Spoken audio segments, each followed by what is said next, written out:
నమస్తే, welcome to #you. నేను మీ Rajesh. Kingdom సినిమాకి సంబంధించి హీరో విజయ్ దేవరకొండకి చిక్కులు తప్పేటట్లా లేదు. మరి ఆ సినిమాని ఇప్పుడు హిందీలో రిలీజ్ చేయొద్దు అంటూ కూడా పెద్ద ఎత్తున సోషల్ మీడియాలో వీడియోలు, ట్వీట్లు ట్రెండింగ్లోకి తీసుకొస్తున్నారు.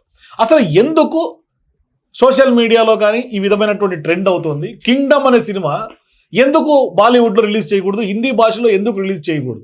ఇప్పుడు నో హిందీ రిలీజ్ అనేది ఒక ట్యాగ్ లైన్ తోటి పెద్ద ఎత్తున సోషల్ మీడియా వేదికల ద్వారా రిలీజ్ కావద్దు అని వాళ్ళు ట్రెండ్ చేస్తూ ఉన్నారు. అంటే దీని వెనకాల ఏమన్నా బాలీవుడ్ మాఫియా ఏమన్నా ఉందా, లేకుంటే పాన్ ఇండియా వైపుగా ఎదుగుతున్నటువంటి విజయ్ దేవరకొండని ఏమన్నా అడ్డుకునే ప్రయత్నమా, లేకుంటే ఎవరి కుట్ర దాగుంది? అంటే ఇతరులకి బాలీవుడ్లో కానీ లేకుంటే హిందీ మాధ్యమాల్లో కానీ, అంటే హిందీ స్పేస్లో, ఆ బాలీవుడ్ స్పేస్లోకి తెలుగు హీరోలకి ఏమన్నా ఎంట్రీ ఎక్కువైపోతే నిషేధించే క్రమం అయింది. అసలు ఈ వ్యవహారాన్ని ఎట్లా చూడాలి మాట్లాడదాం. మనతో పాటు ఫిలిం క్రిటిక్ దాసరి విజ్ఞాన్ గారు జాయిన్ అవుతున్నారు, డిస్కస్ చేద్దాం. సార్ నమస్తే. విజయ్ దేవరకొండకు సంబంధించి పాపం కింగ్డమ్ సినిమా చాలా ఎక్స్పెక్టేషన్స్తో ఉంది. పెద్ద ఎత్తున సినిమా రిలీజ్ కోసం వెయిట్ చేస్తున్నారు తెలుగు ఆడియన్స్ అందరూ. ఈ క్రమంలో అనేక భాషల్లో సినిమా రిలీజ్ అవుతున్నాయి, చాలా సినిమాలు రిలీజ్ అవుతున్నాయి. మరి కింగ్డమ్ సినిమాకే ఎందుకు ఈ కష్టాలు, నో హిందీ రిలీజ్ ఎందుకు అంటే ఏం చెప్తారు? ఒకవేళ బాలీవుడ్ వాళ్ళే సౌత్ వాళ్ళు వచ్చి ఇక్కడ రాజ్యం వెళ్ళడం ఏంటి, వాళ్ళు ఇట్లా వదిలేస్తే అందరు వచ్చేస్తారు, మనకు సినిమాలు కరవుతాయి, మన హీరోలకు పోతే వాళ్ళే హీరోలు. అంటే ఇప్పుడు బాలీవుడ్ ఇన్సెక్యూర్ గా ఫీల్ అయింది అనుకోవాలి ఈ వ్యవహారాన్ని అని అనుకుంటే విజయ్ దేవరకొండ సినిమా కాదు, అన్ని సినిమాలకి ఇబ్బంది పెట్టాలి. సో ఓన్లీ విజయ్ దేవరకొండ సినిమాని టార్గెట్ చేశారు అంటే ఇక్కడోడే ఎవడో అక్కడికి వెళ్ళి చేసిన పని ఇది. సంవాట్ ఏదో జరిగింది, సంథింగ్ ఇప్పుడు నిజంగా గేమ్ ప్లాన్ లో భాగమా అంతే. ఇప్పుడు వాళ్ళకి కనుక ఇది ఫీలింగ్ ఉంటే రేపు ఎవరి సినిమాలు ఉండొద్దు కదా. ఇప్పుడు మన అక్కినేని వాళ్ళ ప్రభాస్ సినిమా సరే, వాళ్ళనంటే పాన్ ఇండియా లెవెల్ ఏం చేయకపోయినా అక్కినేని హీరో తండ్రిని ఆడనీయొద్దు, కల్కి ఆడనీయొద్దు, ఏది ఆడనీయొద్దు. మరి వాళ్ళందరూ యాక్సెప్ట్ చేశారు హ్యాపీగా. బట్ బాహుబలి ఏది సరే, అవంటే ఎవరేం చేయలేని సినిమాలు. కొన్ని సినిమాలు ఉంటాయి కదా, వాటినన్నా రానికుండా ఆప. బట్ అలా చేయలేదు, ఓన్లీ విజయ్ దేవరకొండ. అండ్ ఇంకోటి చూడు, ఈ పోస్టర్నే వీళ్ళు కూడా వైరల్ చేస్తున్నారు. ఈ పోస్టర్నే same design, same poster, same hand, అందరూ దాని మీద ఆ పోస్టర్ పెట్టి ఈ పోస్టర్ అంటే ఒక వర్గం క్రియేట్ చేసిందని. ఎందుకంటే ఎవరికి వాడు చేయాలనుకుంటే రకరకాల పోస్టర్లు వస్తాయి. కింగ్డమ్ ఈ ఒక పోజే లేదు, ఈ ఒక డిజైనే లేదు, నో హిందీ రిలీజ్. సో దీన్నే ఎవడో క్రియేట్ చేసి కావాలని చేశారు. విజయ్ దేవరకొండ బాలీవుడ్లో ఎదగకూడదు, బాలీవుడ్కి వెళ్ళాడు అంటే పాన్ ఇండియా స్టార్ అయిపోతాడు. లైగర్ని ఇబ్బంది పెట్టినప్పుడు లైగర్ని కూడా చాలా ఇబ్బందులు ఎదుర్కొన్నాయి. బట్ ఆ సినిమాలో కొంచెం కంటెంట్ అటు ఇటు అయ్యి సినిమా పోయింది, వీళ్ళు కూడా ఊపిరి పీల్చుకొని ఉంటారు. ఇప్పుడు కింగ్డమ్ విషయం అట్లా కదా, కింగ్డమ్లో ఏదో దమ్ముందని కనబడుతుంది. పైగా ఆయన కూడా చాలా కాన్ఫిడెంట్గా ఇంటర్నేషనల్ మీడియాని కూడా అట్రాక్ట్ చేశాడు.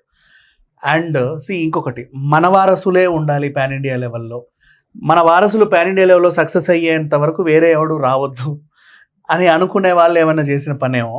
ఎందుకంటే సెల్ఫ్గా వచ్చాడు, అందరిలాగే బిజినెస్లు స్టార్ట్ చేశాడు, అందరిలాగే వారసుల్ని కూడా తెచ్చుకున్నాడు, తమ్ముడిని దింపాడు. అండ్ అందరిలాగే థియేటర్లు కూడా కొన్నాడు. ఎంట్రీ ఇప్పుడు థియేటర్లు ఓ మహేష్ బాబు, ఓ అల్లు అర్జున్ అట్లా ఉన్నప్పుడు ఈయన కూడా కొన్నాడు. అంటే ఆ రేంజ్ స్టార్లతో ఈజీగా ఎదిగాడు వితౌట్ ఎనీ బ్యాక్గ్రౌండ్. అంటే కష్టం లేదా? అదే చెప్తున్నా, ఈజీగా అంటే వితౌట్ పుషింగ్, తన ఫ్యామిలీ బ్యాక్గ్రౌండ్ లేకుండా మిగతా వాళ్ళందరినీ వాళ్ళు తెచ్చి పెట్టారు. ఈయన ఆయనంతట ఆయన వచ్చాడు, ఆ మెట్టెక్కి ఈ మెట్టెక్కి ఫోటోలు ఇచ్చుకుంటూ సెల్ఫ్గా గ్రో అయ్యాడు. కాబట్టి ఇంత ఎట్లా వచ్చాడు అంత అవసరం లేదు. ఈయనను ఎలా తొక్కాలి ఇండస్ట్రీలో ఇంత రేపటి రోజు స్టూడియోలు కూడా కట్టేస్తాడు, ఎల్లుండి మా ప్రెసిడెంట్ అయిపోతాడు. అంటే ఇప్పుడు ఇది కింగ్డమ్ సినిమా మీద కక్ష, కుట్ర, లేదంటే విజయ్ దేవరకొండ మీద కుట్ర? విజయ్ దేవరకొండ మీద, అతని ఎదుగుదల మీద కుట్ర. అంటే ఎవరు ఆ కుట్రదారులు? ఎవరు అంటే కుట్రదారులు ఎవరు అంటే ఎవరు అయ్యి ఉండొచ్చు అని అదే తెలియట్లా. అది తెలిస్తే కదా, అది తెలిస్తే మనం వాళ్ళ గురించే మాట్లాడుకునే వాళ్ళం. బట్ ఇక్కడ చూస్తే ఇదైతే ఈజీగా డీకోడ్ చేయొచ్చు. ఎందుకంటే ఒక డిజైన్నే అందరూ వైరల్ చేస్తున్నారు. అండ్ ఆ హిందీ మొహాలకు అసలు విజయ్ దేవరకొండ ఎవడో కూడా తెలియదు. ఇప్పుడు ఎవడైతే వీడియోలు పెట్టాడో బూతులు తిడుతున్నారు, వీళ్ళు కదా, వీళ్ళకి బూతులు తిడుతున్నారు. నువ్వు హిందీకి నువ్వు రావడం ఏంట్రా, నీ సినిమాని ఇక్కడ ఆడనీయం, ఏంట్రా అసలు నీ మొహం చూసుకున్నావా, నువ్వెవడు అని మాట్లాడేస్తున్నారు. వీళ్ళు బూతులు మాట్లాడుతున్నారు. వాడికి అసలు సినిమా అంటే ఎట్లుంటుందో కూడా తెలియదు. మరి అట్లాంటి వాళ్ళు ఎట్లా విజయ్ దేవరకొండ మీద గలమెత్తారు? ఈ పోస్టర్ పెట్టి వీడిని ఈ సినిమా నో హిందీ రిలీజ్ అని చెయ్యండి, నీకు 10,000 ఇస్తా, చెయ్యి. అంటే ఇన్ఫ్లుయెన్సర్స్ ని అక్కడ వాళ్ళతో మాట్లాడించి స్క్రిప్టెడ్ డ్రామా జరుగుతుంది. 100% out and out scripted drama జరుగుతూ ఉంది. మరి ఈయనకి అంత శత్రువులు ఎవరు ఉన్నారో మరి విజయ్ దేవరకొండనే అడగాలి అంటే మరి ఈ లెవెల్లోనా డ్యామేజ్ చేయడం. ఇప్పుడు ఇది మంత్ ఎండ్ రిలీజ్ సినిమా, ఇప్పుడే ప్రమోషన్స్ చేసుకుంటున్నారు, ఆల్రెడీ 2-3 వాయిదాల తర్వాత. కానీ ఇక్కడ సహజంగా కొంతమందికి కొన్ని సందర్భాల్లో నెగిటివ్ ప్రచారం కాస్త కూడా కొంత పాజిటివ్ గా అవుతూ ఉంటుంది. 100%. సో ఇప్పుడు కింగ్డమ్ సినిమాని ఇంతమంది ట్రెండ్ చేసి నో హిందీ రిలీజ్ అని, మీ రిలీజ్ రావద్దని ఇంత బూతులు తిడుతున్న క్రమంలో అసలు ఈ సినిమాలో ఏముంది, విజయ్ దేవరకొండ యాక్షన్ ఏంటి అని సాధారణ ప్రజలకి ఒక ఫీల్ వచ్చి నిజంగా సినిమాలు చూడటం స్టార్ట్ చేస్తే 100%. అందుకే కదా ఇప్పుడు పుష్ప సినిమా టైంలో ఆయన ఎన్ని ఇబ్బందులు పెట్టారు, అది ఎక్కడికో వెళ్ళింది. దేవర టైంలో కూడా అంతే, ఇప్పుడు కన్నప్ప సినిమా కూడా అంతే కదా, చాలా ఇబ్బందులు ఎదుర్కొని లాస్ట్ పాజిటివ్ టాకే వచ్చింది. ఈ సినిమా కూడా ఖచ్చితంగా నిలబడుద్ది 100%, డౌటే లేదు. అంటే నువ్వు ఎంత ఇబ్బంది పెడితే అంతగా వెళ్ళిపోతుంది సినిమా. అది కూడా అంటే ఎంత అనగదొక్కితే అంత పైకి లేస్తుంది. అనగదొక్కడం కాదు, నువ్వు ఏదో ఒకటి చేసుకుంటూ ఇప్పుడు కన్నప్ప విషయంలో అదే జరిగింది. నువ్వు పాజిటివ్ చేస్తున్నావు, నెగిటివ్ చేస్తున్నావు, అంటే కన్నప్ప రోజు ట్రెండింగ్ లో ఉందిగా. ఇప్పుడు కూడా నువ్వు పాజిటివ్ చేయి, నెగిటివ్ చేయి, కింగ్డమ్ అనేది ట్రెండింగ్ లో ఉంది. సో అట్లా ట్రెండింగ్ లో ఉంది కాబట్టి ఖచ్చితంగా ఈ సినిమా హిట్ అవుతుంది. అయితే దీంట్లో ఇంకోటి కూడా ఉంది. ఇప్పుడు ఫర్ ఎగ్జాంపుల్ ఆయన ఏమన్నా బాలీవుడ్ సినిమాలను ఏమన్నా కించపరిచిన, బాలీవుడ్ స్టార్లను ఏమన్నా నొచ్చుకునేలా మాట్లాడినా, హిందీ వాళ్ళ ప్రాంతాన్నో, వాళ్ళ మతాన్నో, కులాన్నో, వాళ్ళ దేవుడినో ఏమైనా అంటే నువ్వు ఎట్లా అంటావు మమ్మల్ని, నీ సినిమా బ్యాన్ చేస్తామని గొడవ చేయొచ్చు. ఏది ఇంతకుముందు గత సినిమాలకు జరిగినట్టు. మరి ఇక్కడ ఏమీ లేదు, అసలు ఆయన బయటికి కూడా రావట్లా.